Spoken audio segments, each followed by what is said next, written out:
Bismillahirrahmanirrahim. Assalamualaikum warahmatullahi wabarakatuh. Selamat siang kalian semua.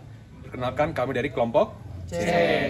Pada hari ini kita akan bereksperimen mengenai cairan atau larutan koloid dan suspensi. Perkenalkan, saya Rikan Aliasa dengan tim saya yaitu Saya Brian Ramadan. Saya Bibi Cahaya Namira. Saya Sean Sono. Saya Muhammad Zidan Auliansyah. Pada kesempatan kali ini kita akan bereksperimen tentang larutan koloid dan suspensi. Selamat menyaksikan. Alat dan bahan yang kita butuhkan adalah senter, gelas, sendok, kopi, garam, susu, dan 3 gelas air mineral. Pertama, kita akan buat larutan sejati terdiri dari garam dan air mineral biasa. Kita campurkan garam dan air mineralnya, lalu aduk sampai rata, dan tunggu sampai garam larut dalam air.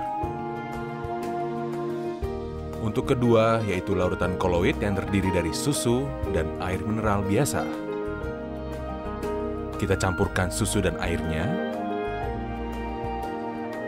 lalu aduk hingga rata, dan tunggu sampai susu larut bersama air. Yang ketiga ada larutan suspensi yang terdiri dari kopi dan air mineral biasa. Kita campurkan kopi dan air mineralnya, lalu aduk hingga rata dan tunggu hingga kopinya larut ke dalam air.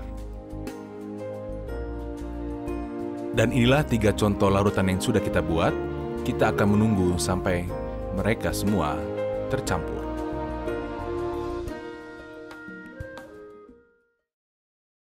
Dari yang sudah kita buat tadi, larutan seperti garam ini adalah larutan sejati.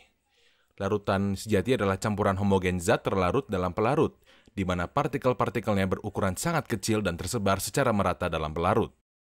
Karena ukuran partikelnya yang sangat kecil, cahaya tidak terdispersi oleh partikel-partikel ini secara signifikan, sehingga tidak ada efek tindal yang teramati pada larutan sejati.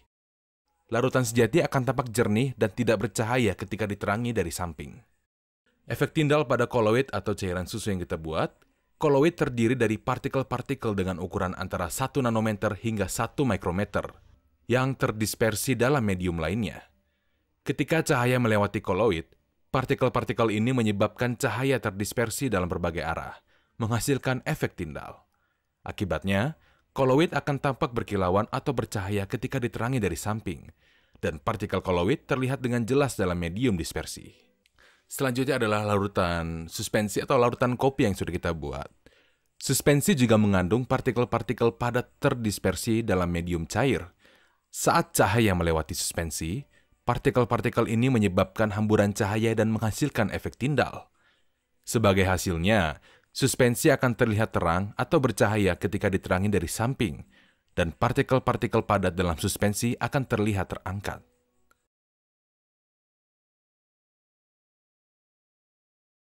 Sekarang kita akan mencoba menyaring larutan.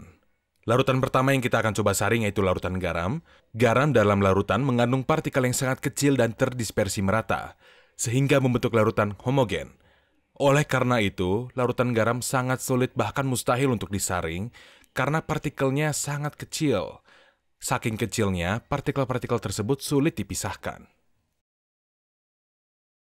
Yang kedua adalah larutan susu atau larutan koloid. Sama seperti garam, memiliki partikel yang sangat kecil dan sulit dipisahkan dari larutannya.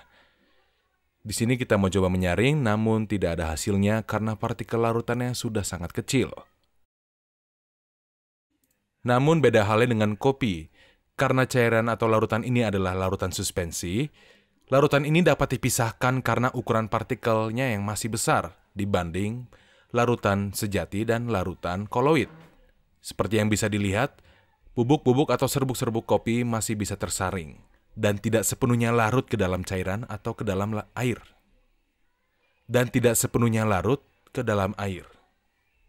Sekian dari kami eksperimennya, semoga kalian dapat memahami eksperimen kami. Apabila ada yang kurang, maaf ya.